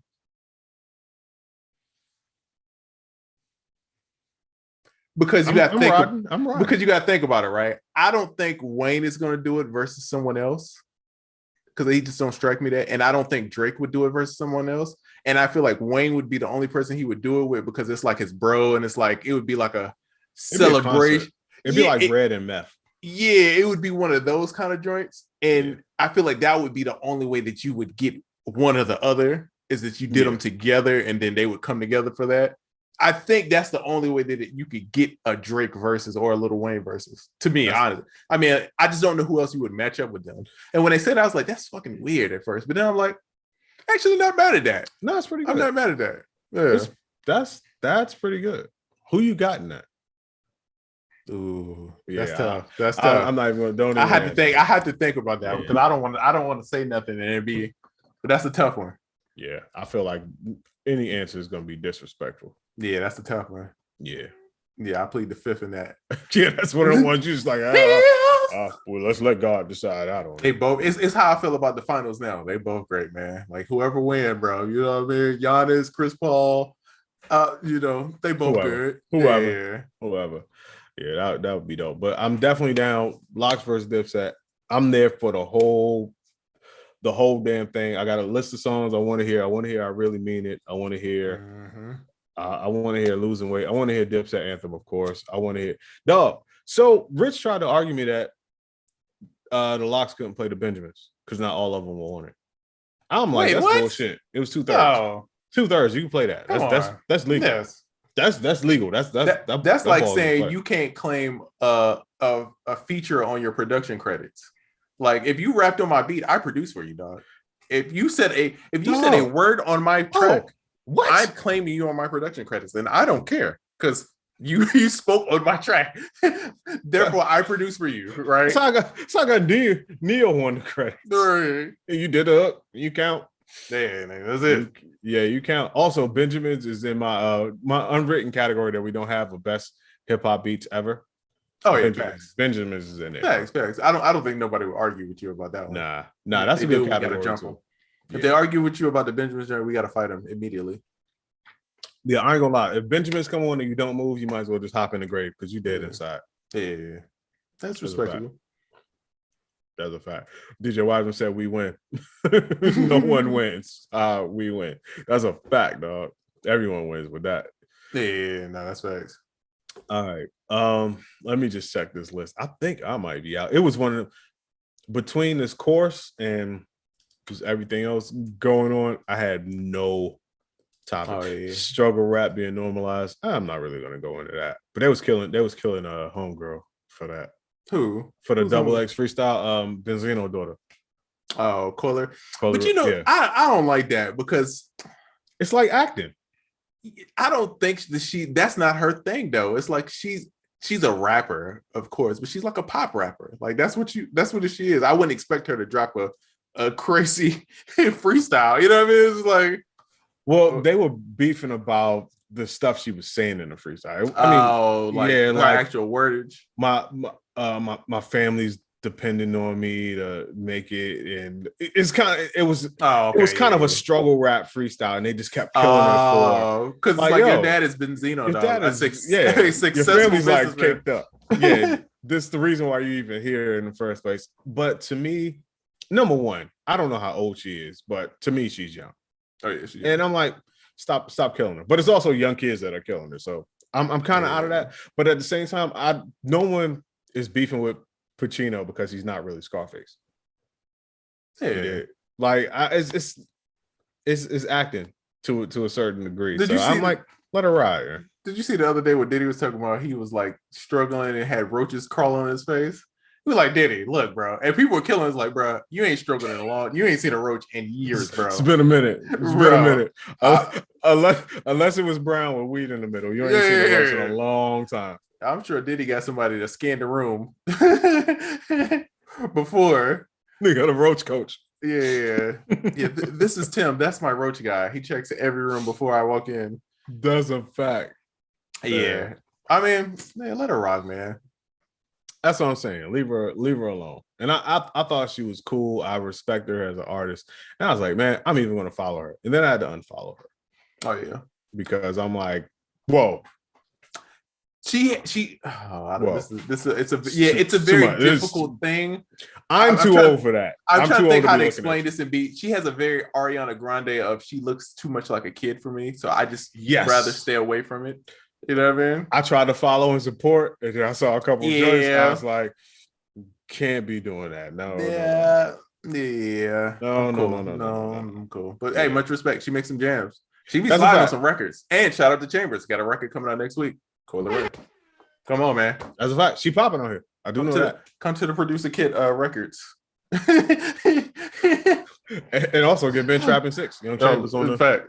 Let's go. Let me not advertise like Producer Kid record for people be trying to be like, hey, I want a Space Jam placement. It's like, hey man, that ain't me. Got the email to the A&R department. Oh, bro. Somebody asked me for somebody email that was wild, bro. I said, bro, come on, dog. Bro, I met this guy once and he asked me for somebody for phone number. Think of the people that you know and you know me of being around, right? One of the top people that you could think of that I know personally, right? I think I already got it. Right. They were trying to get his personal phone number. I'm like, no, I don't have that, dog. I don't know, bro. Why do people do that? And they called me on FaceTime with a straight face, like, "Hey, bro." Wait, so this is a person that you actually knew? It's not like a random person. I met him like once or twice. We exchanged the number, kind of thing, and then he been hits there me. Before. He hits me like, "Yo, bro, I'm trying to make some moves. I got this play. Can I get such and such info so I can hit him?" I'm like, I don't have his number, bro. How I'm gonna what do you think I'm just gonna be like, yo, some random guy that I barely know wants to make some business play? So go holler at my boy. Yeah, like Slim. I don't know how you do business. I don't know anything, but I'm pretty sure it's not gonna work out. So I'm gonna go ahead and say no. Yeah, I had a couple people like that. These people be crazy. Yeah, stop. Let's cut it. But I will say this: if anyone has questions in the chat, now is the time. Yeah. Let's see. Oracle probably ghost produced the Benjamin's beat. Nah, not that one, but I do got it's a couple shebanga bangs I got in my young I don't know how old was I, maybe like 19, 20 in your heyday, as they say. Yeah, in my heyday I got some shebanga bangs in there. I don't know if Oracle wanted me to say this, but he also produced the Into the Thick of It, the Backyardigans, the song that's going crazy on the TikTok. I did. Yeah, he produced that one too. I did. Keep that on low though. real low. Real low. Yeah. So the World Open Up Producer Power Summit. Listen, time out. Time out. I'm out here in this world. I'm out here in these streets heavy. The word on the street is Rona coming back. Yeah. How you feeling, bro? I don't know, bro. And okay. People that's in here, let us know. I would love to do the producer power summit. I would love for it to be in person. Yes. I prefer it to be in person, right? But yes. I'm a punk and I'm scared of Rona and people right now. And I'm cool with that. Y'all can say whatever, but cool. I'm cool with the lifestyle that I choose. You know what I mean? And I'm cool with not being around people in Rona right now. You know what I mean? So that's my issue. But then it's like I would do it online too. But I don't know if that moment. I feel like that moment's almost past a little bit, or more. That's more of that's more of a wintertime thing. And maybe if we start planning now, that we could pull it off for the winter, and it would make a lot more sense. I feel like how we are, first of all, the type of people that we have, and just like our chemistry. It's not. A lot of people just kind of straight up boring and like, I got this person I'm at. We got a little more spice to it. So I think we could pull off a virtual joint real nice. I would love to do an in-person joint. However, I know some people, they're not really ready for that. I haven't even checked in with myself, to be honest, if I'm really ready for that. And from a business standpoint, virtual encompasses more people. Plane tickets have to be bought. Everyone could pull up, quote unquote. So I mean, the pandemic kind of put things into certain things are kind of better for business virtually. But the last two joints that we had in person, amazing. I don't know how many people gonna really pull up. Like I said, I'm out here in this world. I'm out here in these streets, super heavy, but I'm also noticing what's happening. And I'm like, damn, maybe I need to pull back. I don't even know. Yeah, that's I would love to. I'm still kind of just on the fence about it. Yeah. Let's see. I've been seeing more people move over to Twitch, utilizing Twitch as a platform. What do you fellas think about the positives are using a platform from a business perspective as a producer? I'm not mad at Twitch. Oh, I love Twitch. Well, we're actually we've moved away from Instagram. Here, that might be the next logical move. Yeah, I love Twitch as a consumer. I actually watch Twitch probably every day. Normally, when I'm doing a podcast, my TV is just on Twitch, just streaming stuff. So, monetization, I think, is great. I think I love customization is amazing. Yeah, I love like the chat, like the community of Twitch. Like it's different. It's not like a YouTube community. It's like a different energy, you know what I mean? I really enjoy that. So I think if you're trying to get into streaming and stuff like that, Twitch is great. You know what I mean? Facts. Let's see. I feel we go tribal and either be big in person or big digital, unless there's a lot of money behind it. Bruh. Yeah, I think we would do great either way, bro. Yeah. We would do great either way. But just like certain the pandemic made certain things easier, and just like certain businesses realize there's no reason to have people coming to work every day, it made us realize a few things too. Like, there's no reason for Triza to drive 1,000,000 miles every Friday to come here when doing it this way is just way easier. But I mean, I don't know, bro. I don't know. We gotta figure it out. About it. Yeah, we'll figure it out. Oh, Realistic says, speaking of Twitch, I'm on Riser's podcast tonight. Oh yeah, facts. Check them out. Yeah, so go check out my boy Realistic, man. Dropping the gems. The gems. Jones. The gems. Keyword mastering. Anytime he says mastering, take a shot. What about half online, half in person, like the cook up at the end? I see. I could do something like that, but I guess it would depend on how many people want to be at the part at the end. That would have to make sense because we still would have to rent out the studio and all that. You know how financially. Still some logistics that we would have to work out. But I would feel more comfortable about that because it would be a smaller crowd. Because you got to think, every year we've done the show, the crowd has increased dramatically.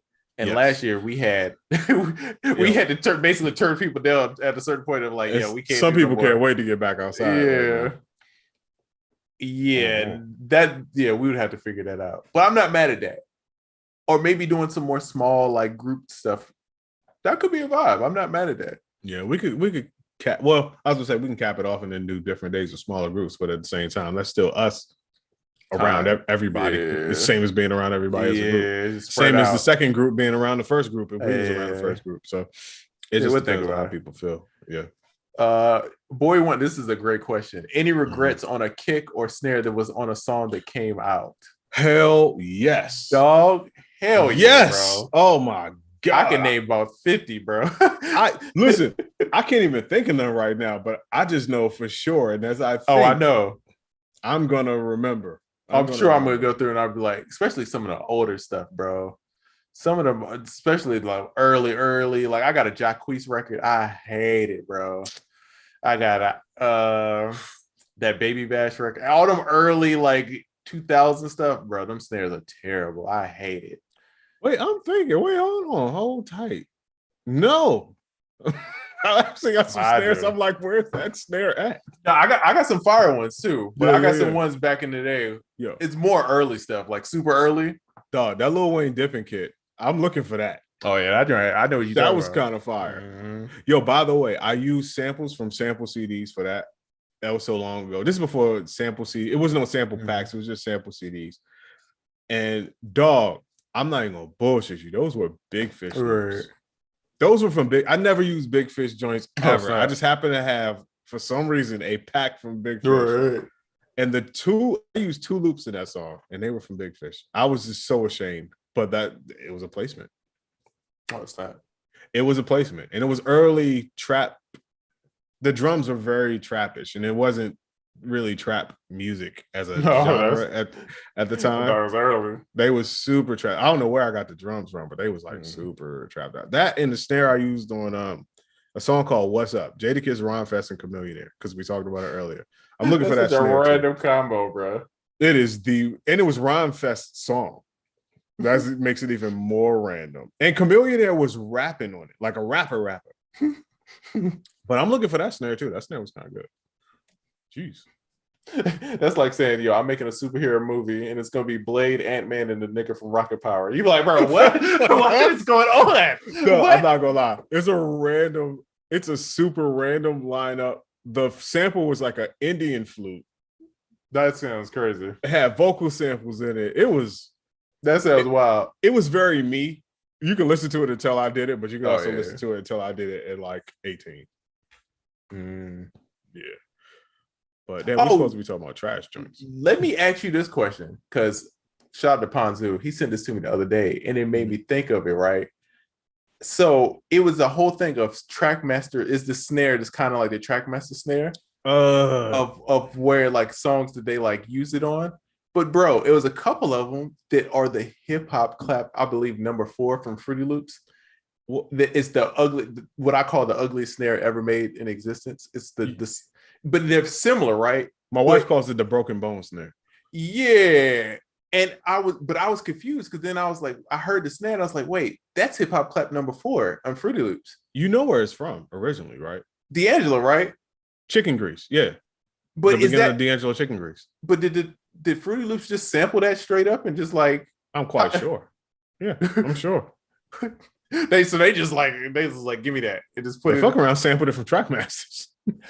Okay, because I was confused. I'm like, bro, I know that's hip hop clap number, whatever. It's either 3 or 4 from the old Fruity Loops, like 3 or 4. Let me tell you, the day that D'Angelo album came out, I sampled that. That's back when you could use lifting samples from people's songs. That's just how you got drums. Right.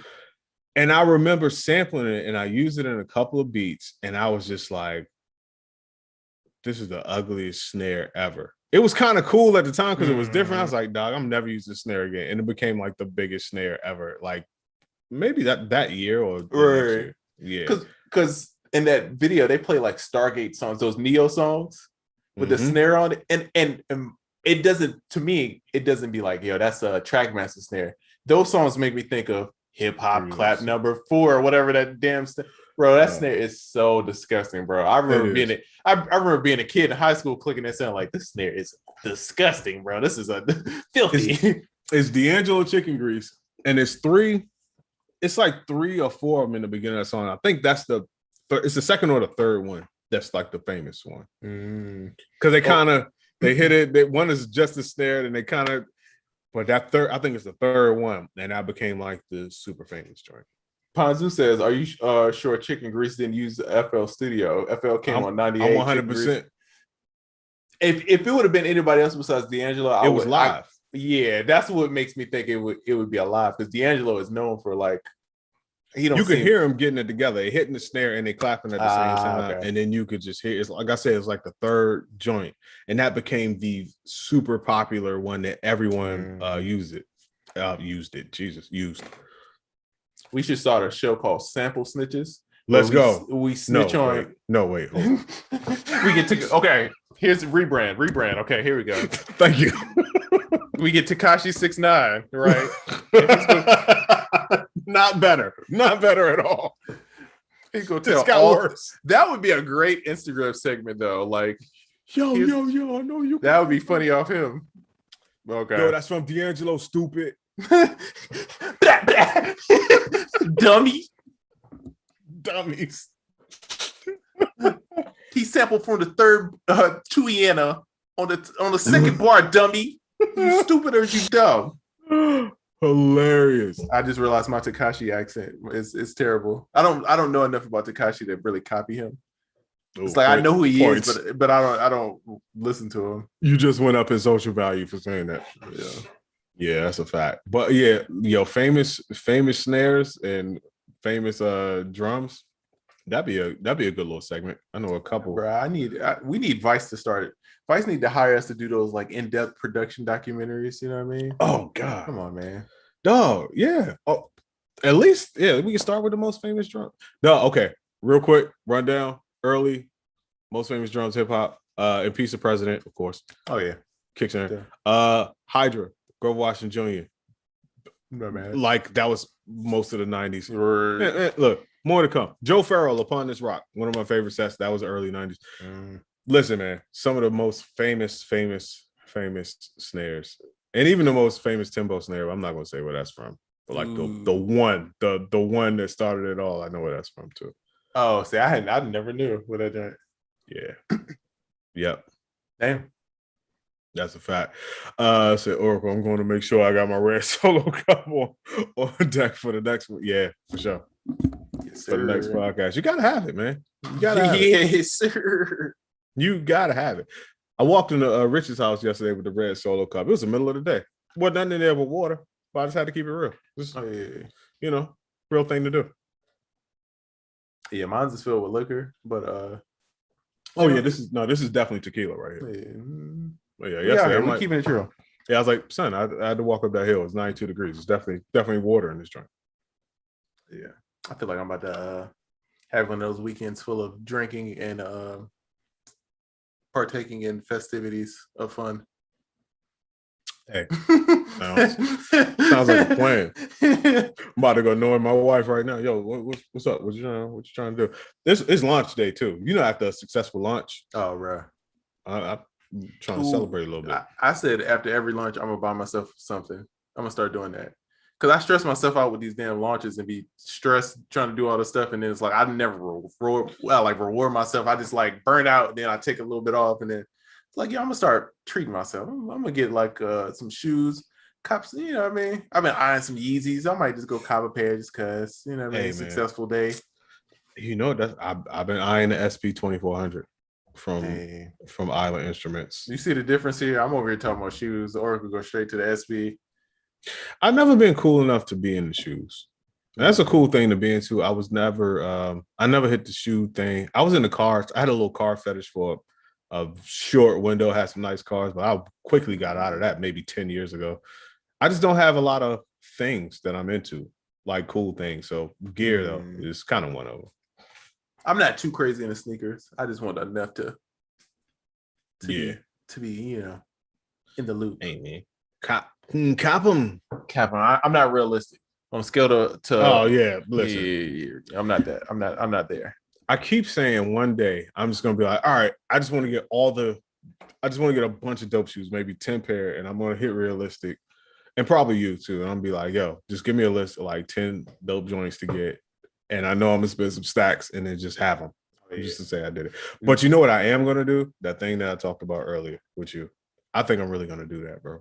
Oh yeah, you need to do that. I think I'm gonna do it. Yeah. Let's see. DJ 912 says, what was the one studio upgrade that you did that is necessary for every studio? Ooh, I got low hanging fruit. Ooh, what's that? We both could agree on it. Lights. Oh yeah. For sure. Yeah. We both got colorful walls. And this ain't even like my main setup. This is just like another part of a room. But like the main setup is lit. Oh yeah. It's like if they just see this one little section. It's like all of this is the cool stuff. Yeah, like no, I don't even use any of the shit behind me at all. I don't produce over there at all.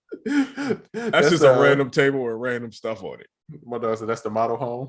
He said, "Yeah, this was here when I moved in. This is a pocket. If a studio had pockets, this is some stuff that's in the pockets." Yeah. Have you ever been in a session and your laptop crashed? Hell yeah. Yes. Oh hell yeah. God. Which isn't as bad as DJing when your laptop crashes. Completely different stress. Good point. Completely different stress. Most of the time, only time when production is stressful is if you didn't save. Because then it's just like you restart, you just tell the rapper, hold on, you restart the computer, load everything back up, you good to go. Yeah. You DJing and that music stop, everybody's looking straight at you. Boo! Whoa. Don't let it be a good song. Don't let it be the song that's popping in your laptops. Boo! But what you gotta do is you gotta rewind it all the way back once it turned back on, and you gotta act like you did it on purpose. You gotta just lean all the way into it now. But that's assuming that you recovered in enough time. But see, it's so funny because my homie had the DJ and his joint messed up. Same thing, computer messed up. And I said, this is first lesson number one of DJing on your own is that you need to bring an aux cord in your phone. So you always get plugged up in emergencies. That is lesson number one of DJing. Always AM FM radio. Bruh. At Eastern Motors. Yeah. You don't know how many parts I rocked off Spotify with the little blend feature at the end to my computer restart. Come on, dog. They ain't no difference. Facts though. Damn, right. Yeah. Being in a studio when your laptop crashes is one of the worst things ever. Facts. I think I'm good, bro. I don't know if really want no more news topics. I think that's it. What you got going on this week? Man, listen, the art of mastering, sound better, do better, make some extra money, start an additional revenue stream. Listen, it is all possible. Don't let people tell you that you can't. You could put it like this. You could always do better for yourself. But the first 200 people get it at the introductory price. So if you're contemplating on getting it, which I hope you are, don't sleep because they are going. I know y'all heard them joints racking up and ringing up all throughout the podcast. The rest of the day has been no different. And the latter half of the day, people getting off work, I expect it to increase. The weekend is always the turn up. Oh yeah. So if you're contemplating on getting it, get it early. If you got any questions about it, hit me up. Let me know. I'll be more than happy to answer your questions. And that's really all I got going on this weekend, bro. What you got going on? Man, the producerkit.com. I hit a couple people. I might hit a couple people that's into YouTube. I'm sending some people the new product. I want to get, you know what I mean, some video reactions. So I'm sending a couple people. You bringing it back? Yeah. I just want to get a couple video reactions for people. So I'm gonna send it some people, get some video back. So I'm doing that. So if you get a message from me, you know what I mean, just be on the lookout for that. And I got a bunch of new stuff dropping, some exciting new kits, man, and finishing up some stuff with, you know, podcasts and getting all that stuff together. Oh, I got to tell you about that. I got some good feedback too. I had a couple people look and give their perspective and 100%. Yeah, make some changes. So I think that was a smart move, because it's not just me looking at it. It gives a different, the user perspective. But yeah, that's it, man. The producerkit.com. Get some sounds. I got a bunch of stuff on sale. If you want some R&B loops, they're on sale right now, flash sale. So get those Euphoria. And that's it, man. Your buddy says I'm about to get those FX and transitions. Yes, sir. Please. Get them. Swipe them up, kiss. Facts. Oh, by the way, DJ Wiseman, he's doing a EP with Orchestra Pit, and he says song number 3 of the Orchestra Pit EP is going down today. Really satisfied, man. Hold on, stop, man. Right. Really satisfied with the music I'm creating with it, man. Shout out to you, man. You've been making some crazy joints. Oh, you've been going crazy with the content. He's really good with the melodies and the arrangement, and good with the beats. He's just he's kind of Ken Wallace-esque. That's a high praise. Yes. I was supposed to go over there yesterday, bro. I was supposed to go pull up yesterday, but he also had a song released with Wiz Khalifa. With Wiz, yeah, that's right. Shout out to Ken, man. So I was like, man, if you free, if you busy, I get it, bro. So I think he was moving, doing the press stuff, and I was like, bro, I ain't gonna press you. You know what I mean? Like, we'll catch up. So it's the life of an artist on a major label, bro. Yeah, he moving around. He got assistants and runners and all that stuff going on. So it's like, hey, do you think? In fact, my man, social media done stepped up and everything. Right, you already know. Shout out to Cam, man. One of the homies, one of the dopest, and most definitely deserves everything that's coming his way and that's happening for him right now. So shout out to Cam Wallace. Yeah, man. All right, man. Well, I think that's it. That's right. You're in charge of hitting the button, so I'll just hit the closing statement. Listen, thank you all for joining. It's been another episode of UnQuantized podcast, and we will see you. Peace.